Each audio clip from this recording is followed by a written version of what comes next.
PR পদ্ধতি নিয়ে দেশে একটি গণভোট করা যেতে পারে বলে মন্তব্য করেছেন জাহাঙ্গীরনগর বিশ্ববিদ্যালয় কেন্দ্রীয় ছাত্র সংসদের ভিপি আব্দুর রশিদ জিতু। বলেন, যদি বেশিরভাগ মানুষ রাজনৈতিক দলের নেতৃবৃন্দ মনে করে রাজনৈতিক প্রেক্ষাপটে পিআর পদ্ধতি জরুরি, তাহলে নির্বাচন পিআর পদ্ধতিতে হতে পারে।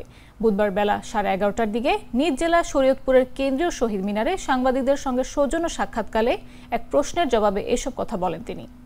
দেখেন, পিআর পদ্ধতিটা বাংলাদেশে ম্যাক্সিমাম জনগোষ্ঠী এখনো বোঝে না। পিআর পদ্ধতি কি, উন্নত যে দেশগুলো আসে সেখানে কিন্তু পিআর পদ্ধতি চালু আছে।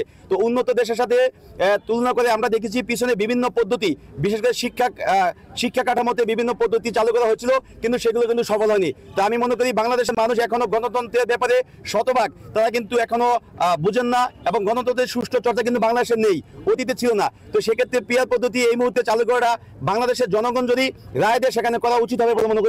আমি মনে করি পিআর পদ্ধতি বাস্তবায়ন হওয়ার আগে দেশে একটি গণভোট হতে পারে, এবং সেখানে যদি গণভোটের মাধ্যমে দেশের বেশিরভাগ মানুষ এবং যারা বিভিন্ন রাজনৈতিক দল আছেন তারা যদি মনে করে আসলেই বর্তমানে রাজনৈতিক বাস্তবতায় পিআর পদ্ধতি খুবই গুরুত্বপূর্ণ, তাহলে পিআর পদ্ধতি বাস্তবায়ন হওয়াটাই বর্তমানে সময়ের চাহিদা হবে। আর যদি দেশের মানুষ মনে না করে যে পিআর পদ্ধতি বর্তমানে কোনো দরকার নেই, তাহলে পিআর পদ্ধতি প্রয়োজন আছে বলে আমি মনে করি না।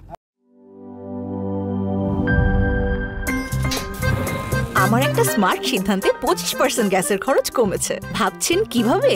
সাধারণ গ্যাস স্টোভ বদলে আমি এনেছি আরএফএল গ্যাস স্টোভ। এর সাইন্টিফিক নজল ও ব্রাস বার্নার ক্যাপ সমানভাবে তাপ ছড়িয়ে রান্না করে দ্রুত, তাই গ্যাসও বাঁচায় 25%, টাকাও বাঁচে 25%। আরএফএল গ্যাস স্টোভ নিরাপদ ও গ্যাস সাশ্রয়ী।